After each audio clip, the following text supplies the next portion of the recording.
আপনি কি জানেন, ক্রিকেট ইতিহাসে এমন কিছু ইনিংস আছে যা শুধু রানের সংখ্যা দিয়ে নয়, দর্শকদের মনে গেঁথে গেছে চিরদিনের জন্য। আজ জানুন তেমনই ৩টি ইনিংসের গল্প, যা আপনি একবার শুনলে ভুলতে পারবেন না কখনোই। প্রথম ইনিংস, ক্রিস গেইলের ১৭৫ রানের ঝড়। ২০১৩ সালের আইপিএল, ব্যাঙ্গালোরের মাঠে যেন একাই ঝড় তুললেন ক্রিস গেইল।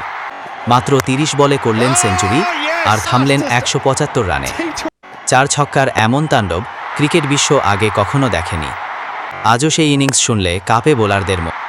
দ্বিতীয় ইনিংস, এবিডি ভিলিয়ার্স মাত্র ৩১ বলে সেঞ্চুরি।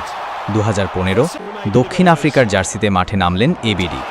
দর্শকরা দেখলেন একজন মানুষ নয়, যেন ব্যাট হাতে এক দানব খেলছে। মাত্র ৩১ বলে করলেন সেঞ্চুরি, শেষ করলেন ১৪৯ রানে। ছক্কার পর ছক্কা, শটের এমন বৈচিত্র্য আগে দেখা যায়নি। ক্রিকেট প্রেমীদের চোখে আজও সেটা অলৌকিক এক ইনিংস। তৃতীয় ইনিংস, রোহিত শর্মার ২৬৪, ওয়ানডেতে সবচেয়ে বড় স্কোর।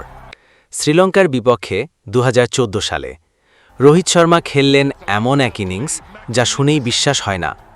২৬৪ রান, হ্যাঁ, একদিনের ম্যাচেই। মাঠে ঝুরছিল ছক্কার বৃষ্টি, বল যেন থেমে যাচ্ছিল তার ব্যাটে। ওই ইনিংস ছিল নিখুঁত, শক্তি, ধৈর্য আর স্টাইলের এক অপূর্ব মিশ্রণ।